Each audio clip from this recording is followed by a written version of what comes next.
नमस्कार दोस्तों, इस वीडियो में आपका स्वागत है। तो दोस्तों इस वीडियो में आपको हैदराबाद यूनिवर्सिटी का जो एमएससी एनिमल बायोटेक्नोलॉजी एग्जामिनेशंस होता है, उस एग्जाम में, उस पैटर्न में किस-किस टाइप का क्वेश्चन आता है, को कौन-कौन सा टॉपिक आपको ज़्यादा पढ़ना पड़ेगा। क्योंकि मैं क्वेश्चन पेपर देखा, अच्छे से ऑब्जर्व किया, तो इस वीडियो में आपको वही बताऊँगा कि आज एक्चुअली आपको प्रिपरेशन कैसे करना चाहिए for this paper examinations. Okay, so मेरा नाम है संजय दास, मैं अपना masters Jawaharlal Nehru university JNU new Delhi से कर रहा हूँ। तो आपको बताऊँगा इस वीडियो में क्या-क्या करना चाहिए। देखिए, मैं ऑब्ज़र्व करने के बाद क्वेश्चन पेपर जो मेरे पास था, मैं उसको डाउनलोड किया और बहुत सारे स्टूडेंट पूछ रहा है कि सर हैदराबाद यूनिवर्सिटी का क्वेश्चन का एनालाइज़ करके बताइए कि क्या-क्या पढ़ना पड़ेगा, क्या-क्या नहीं बता पढ़ना पड़ेगा, ठीक है? और क्या-क्या करना चाहिए क्योंकि एग्ज़ाम का जो डेट दे दिया गया है। तो मैं आपको बता रहा हूँ कि क्या-क्या मैं एग्ज़ाम जो क्वेश्चन पेपर था उसको देख के समझा और मुझे जितना पता चला कि प्रोफ़ेसर एक्चुअली चाह क्या रहा है स्टूडेंट से, किस तरह का क्वेश्चन आ सकता है एग्ज़ामिनेशन में, मैं आपको ये बताऊँगा। देखिए, हैदराबाद यूनिवर्सिटी अगर आप ज़ूलॉजी बैकग्राउंड से बिलॉन्ग करते हैं, अगर आपका सब्जेक्ट जो बीएससी में था या आप ज़ूलॉजी पढ़े हैं, अगर आप नॉर्मल भी कोर्स था, अगर आप ज़ूलॉजी पढ़े हैं, तो आपके लिए थोड़ा बेनिफिट होगा इस एग्ज़ाम को क्वालीफाई करने के लिए। क्यों मैं बता रहा हूँ देखिए, इस एग्ज़ाम में ऐसे तो बोला जाता है देखिए जितना भी क्वेश्चन देखा मॉडर्न पार्ट से आता है, लेकिन ये बात नहीं है। क्लासिकल बायोलॉजी से पार्ट से भी क्वेश्चन आ रहा है लेकिन ज़ूलॉजी बेस्ड। अगर आप एनिमल बायोटेक्नोलॉजी का एग्ज़ाम दे रहे हैं, तो ज़ूलॉजी का बहुत सारा क्वेश्चन आ रहा है, मेटामॉर्फोसिस के ऊपर क्वेश्चन आ रहा है, आपका क्लासिफिकेशन के ऊपर भी क्वेश्चन बहुत सारा पूछा जा रहा है, ठीक है? तो ये सब क्वेश्चन आपका अगर ज़ूलॉजी बैकग्राउंड है, थोड़ा आपका बेनिफिट होगा। अगर आपका ज़ूलॉजी बैकग्राउंड नहीं है, तो डोंट वरी, उसका भी मैं आपको दवाई दे रहा हूँ, ठीक है? मेडिसिन दे रहा हूँ। क्या करना है? आपको सिंपली अगर आपके पास अनीता सहगल का बुक है, तो वो पढ़ लीजिए।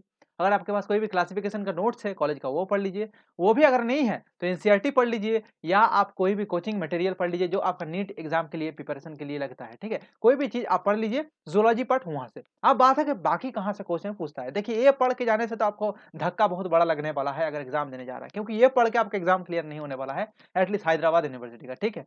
मैं आपको बता रहा हूँ उसके अलावा जो आपको देखना पड़ेगा। देखिए, मैं क्वेश्चन पेपर को अच्छा से ध्यान से ऑब्ज़र्व किया, इसलिए टाइम लगा थोड़ा वीडियो बनाने में, ठीक है? ज़्यादातर क्वेश्चन पूछ रहा है बायोकेमिस्ट्री से, सेल बायोलॉजी से, मॉलिक्यूलर बायोलॉजी से, इम्यूनोलॉजी से, रिकॉम्बिनेंट डीएनए टेक्नोलॉजी से और टूल्स एंड टेक्निक के ऊपर क्वेश्चन पूछा जा रहा है। अब बात हुआ कि इस टॉपिक के अंदर भी क्या-क्या पूछा जा रहा है। देखिए, ये लोग इतना झंझट नहीं रखता क्वेश्चन पेपर में, ठीक है? एकदम सिंपल टाइप, थोड़ा न्यूमेरिकल टाइप क्वेश्चन पूछ लेगा, थोड़ा। और ऐसा नहीं कि सिर्फ बायोलॉजी से ही क्वेश्चन आएगा। कुछ-कुछ आपका केमिस्ट्री पार्ट से क्वेश्चन आता है। अब केमिस्ट्री कौन-कौन सा चैप्टर पढ़ना पड़ेगा? रेडियो एक्टिविटी पढ़ लीजिए, एटॉमिक स्ट्रक्चर पढ़ लीजिए, आप केमिकल काइनेमेटिक्स पढ़ लीजिए, थर्मोडायनामिक्स पढ़ लीजिए और थोड़ा ऑर्गेनिक केमिस्ट्री पढ़ लीजिए, हैलोजन क्या होता है। इतना क्वेश्चन तो पूछता नहीं, लेकिन फिजिकल केमिस्ट्री अच्छे से कर लीजिएगा तो अच्छा, आई थिंक ये पॉस और रेडियो एक्टिविटी जो चैप्टर है वो कर लीजिएगा तो वहाँ से क्वेश्चन आपको मिल जाएगा, ठीक है? अब बात हुआ कि आपको बायोकेमिस्ट्री में क्या देखना पड़ेगा? ये लोग तो पहले ही बताया कि झंझट नहीं करता है, एकदम सिंपल क्वेश्चन पूछेगा कि बताओ भाई, पॉजिटिवली चार्ज अमाइनो एसिड कौन-सा है? नेगेटिवली चार्ज अमाइनो एसिड कौन-सा है? एकदम मॉडर्न पार्ट। बोलो कि अगर प्रोटीन दे दिया, डीएनए दे दिया, आरएनए दे दिया, कैसे डिस्टिंग्विश करोगे? कितना नैनोमीटर में एब्जॉर्प्शन होगा? इस टाइप का क्वेश्चन पूछा जाएगा। एकदम सिंपल टाइप, कुछ इतना आपका इधर-उधर नहीं करता, ठीक है? सिंपली आपको क्वेश्चन देख के मुझे पता चला कि अगर आपको biochemistry, molecular biology, cell biology अच्छे से पता है, मतलब बेसिक जो फंडामेंटल्स होता है, फाउंडेशंस ऑफ द साइंस जो बोला जाता है, आपका बायोकेमिस्ट्री हो गया, सेल बायोलॉजी हो गया, मॉलिक्यूलर बायोलॉजी हो गया। अगर आपको पता है कि सेंट्रल डॉग्मा क्या होता है, आरएनए ट्रांसक्रिप्शन कैसे होता है, मतलब आपका डीएनए रेप्लिकेशन कैसे हो रहा है, क्या-क्या कॉम्प्लेक्स आ रहा है, आपका आरएनए प्रोसेसिंग कैसे हो रहा है, मतलब प्रोसेस होता है ना, देखिएगा 5 प्राइम कैपिंग होता है, पॉलीएडिनाइलेशंस होता है, स्प्लाइसिंग्स होता है, मॉडिफाई किया जाता है क्योंकि आपको पता है कि यूकेरियोटिक सेल्स है, अगर बाहर को एमआरएनए में भेजना पड़ेगा तो उसको मॉडिफाई करके प्रोसेस करके भेजना पड़ेगा, क्योंकि भाई बाहर में बहुत खतरनाक चीज़ है, मतलब साइटोप्लाज्म में अगर बोलिएगा, अगर आपका घर है न्यूक्लियस और अगर आप बाहर में कोई चीज़ भेजना चाह रहे हैं, तो आपको पैकेज करके अच्छे से पैकेट करके भेजना पड़ेगा। पैकेट मतलब उसको ही बोला जा रहा है आरएनए प्रोसेसिंग। तो बाहर में बहुत सारे न्यूक्लियसेज़ रहता है, बहुत सारे खतरनाक एंजाइम रहता है जो उसको डिग्रेड कर देता है। अगर डिग्रेड कर जाएगा भाई तो प्रोटीन कैसे बनेगा? ये भी सोचना पड़ता है सेल को। तो इसलिए क्या करता है, आरएनए को प्रोसेस करता है। ये सब चीज़ आपको ध्यान से पढ़ना पड़ेगा कि बायोकेमिस्ट्री कैसे लिंक्ड है सेल बायोलॉजी से? सेल बायोलॉजी कैसे लिंक्ड है मॉलिक्यूलर बायोलॉजी से? ये अगर आपको चीज़ पता है, आपको अगर एक इमेजिनेशनल जो डायग्राम बनता है बॉडी के अंदर कि डीएनए ऐसे बन रहा है, फिर ट्रांसक्रिप्शन हो रहा है, ऐसे निकल रहा है, ट्रांसक्रिप्शन फिर प्रोसेसिंग हो रहा है न्यूक्लियस के अंदर, फिर बाहर जा रहा है, न्यूक्लियर पोर कॉम्प्लेक्स के थ्रू फिर साइटोप्लाज्म में जा रहा है। फिर आपका जो ट्रांसलेशनल कॉम्प्लेक्स जो होता है वो बनता है, उसके बाद आपका प्रोटीन सिंथेसाइज़ हो रहा है, प्रोटीन फिर आपका बाहर में जा रहा है कि अंदर में जहाँ पर उसका काम है वो टारगेट हो जाता है on the basis of the sequences present in the protein, ठीक है? तो ये सब चीज़ आपको ध्यान में रखना पड़ेगा। अगर आपका बेसिक कॉन्सेप्ट क्लियर है, ज़्यादा जानने की कोई ज़रूरत नहीं, बहुत बड़ा ज्ञानी बाबा नहीं बनना है पढ़ के, ठीक है? ऐसे भी ज्ञानी बाबा बन भी गए तो आपको क्या फ़ायदा मिलना है? एंट्रेंस ही तो क्लियर करना है भाई साहब।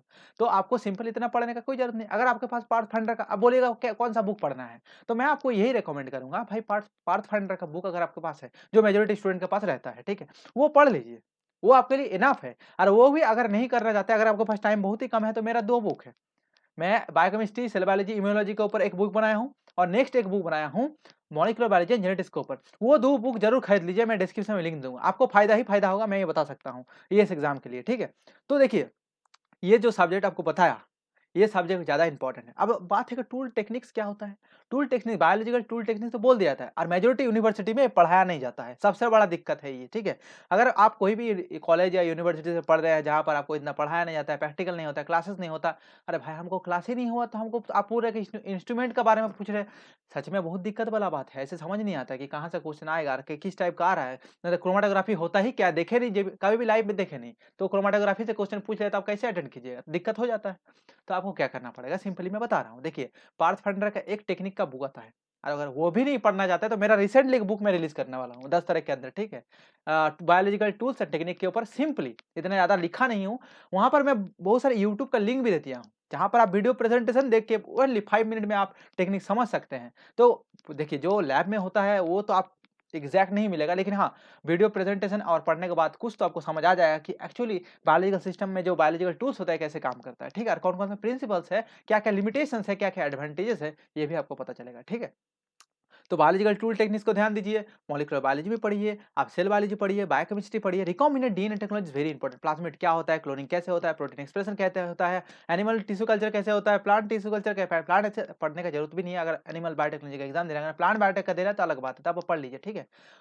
और केमिस्ट्री थोड़ा पढ़ लीजिएगा, रेडियो एक्टिविटी क्या होता है आपका, thermodynamics, chemical kinematics, chemical bonding, atomic structures, mole concept, and in case of the organic chemistry you have to read the isomerism, what is the isomerism, what is the enantiomer, what kind of the isomerism are there, and the haloalkene, haloarenes, alcohol, carboxylic acid, and other biomolecules, amino acid, protein, nucleic acid, like that, okay? So ये सब अगर पढ़ लेते हैं, I think आपके लिए ये exam clear करने के लिए अब बहुत ईज़ी हो जाएगा। अगर आपका थोड़ा ज़ूलॉजी बैकग्राउंड है, अगर आपके पास molecular biology, cell biology, immunology ये सब का नॉलेज है। देखिए इम्यूनोलॉजी से तो सिंपल क्वेश्चन पूछेगा एकदम कि भाई एंटीबॉडी का टाइप बताओ। लैक्रिमल सिक्रेशन में कहाँ मिलता है, आपका सैलिवरी ग्लैंड में कहाँ क्या मिलता है एंटीबॉडी, आपका कोलेस्ट्रॉल में कौन-सा एंटीबॉडी मिलता है, आपका कॉम्प्लीमेंट सिस्टम एक्टिवेट करने के लिए कौन-सा एंटीबॉडी यूज़ होता है। तो ये सब सिंपल एंटीबॉडी स्ट्रक्चर के ऊपर क्वेश्चन पूछेगा आपके पास। लाइट चेन, हेवी चेन के ऊपर क्वेश्चन पूछ सकता है आपके पास। ऑप्सोनाइजेशन क्या होता है आपका, T cells, B cell interactions, and like the MSc molecule measure histocompatibility complex 1 2, majority question will be asked on the complex of the between the 1 and 2, and they are linked with the helper T cells and cytotoxic T cells and the CD4 CD8, like that, okay? So you have to believe the question will be asked on the mixed and interactive part questions, okay? though not the single part, मैं जो बताना चाह रहा हूँ कि ऐसा नहीं कि कोई भी आपका पार्ट सिंपली पूछ लेगा। आपको हो सकता है लिंक कर दे, बायोकेमिस्ट्री से सेल बायोलॉजी लिंक करते हैं, ऐसे टाइप का क्वेश्चन आता है आपका। अगर मैं क्लियर कट बताना चाहता हूँ, अगर आपका फाउंडेशन अच्छा है, आपका बेसिक्स पता है, बेसिक्स मतलब बहुत ज़्यादा ज्ञान नहीं है, एडवांस नॉलेज में नहीं बता रहा हूँ, आपको बता रहा हूँ कि बायोलॉजिकल सिस्टम के बारे में थोड़ा भी अगर पता है, कैसे होता है, काम करता है, तो आप एग्जाम क्वालिफाई कर सकते हैं आराम से। और बहुत अच्छा डिपार्टमेंट है, मैं ये बता सकता हूँ, ठीक है? और इस हैदराबाद यूनिवर्सिटी में और बहुत सारा एग्जाम होता है, जैसे आपका मॉलिक्यूलर माइक्रोबायोलॉजी हो गया, आपका प्लांट बायोटेक्नोलॉजी हो गया, सिंपल बायोटेक जो गैट बी के थ्रू आपका एडमिशन होता है, और एक होता है MSc biochemistry, that is the finest department in the Hyderabad university in all over India. So biochemistry जो डिपार्टमेंट है बहुत ही अच्छा है, अगर बात करें हैदराबाद यूनिवर्सिटी का, ठीक है? तो मुझे जो बताना था कि क्वेश्चन पेपर को एनालाइज कीजिए, ये सब टॉपिक से ज़्यादा क्वेश्चन पूछा जाता है, उसको रिवाइज कीजिए, प्रीवियस क्वेश्चन पेपर को सॉल्व कीजिए, मॉक टेस्ट मत दीजिए, और जो क्वेश्चन पूछा जा रहा है उस टॉपिक को कवर कीजिए। I think it's enough to qualify this examinations easily, okay? तो आपको अगर नहीं पता, मैं इस रिलेटेड वीडियो देते रहता हूँ, मेरे चैनल को सब्सक्राइब कर दीजिए, मैं इस रिलेटेड वीडियो और देते रहूँगा। सीएस एंड नेट कैसे क्वालिफाई करना है, गेट हो गया आपका, आईसीएमआर हो गया, डीबीटी जेआरएफ, कुछ भी एग्जाम हो, बहुत सारे एक्सपर्ट के साथ बात करता हूँ, और आपका एक्सपर्ट का भी इंटरव्यू इस आपका चैनल में आ सकता है। तो इस चैनल को सब्सक्राइब कर दीजिए, आपको फ्यूचर में बहुत बेनिफिशियल होगा। अगर आप बायोलॉजिकल फील्ड से जुड़े हुए तो मेरे चैनल को पहले ही सब्सक्राइब कर दीजिए, नोटिफिकेशन बिल को बिल ऑन कर दीजिए, और दोस्तों शेयर कीजिए थोड़ा वीडियो को, ठीक है? तो प्रेम पूर्वक, आदर पूर्वक बहुत बहुत धन्यवाद दोस्तों वीडियो देखने के लिए।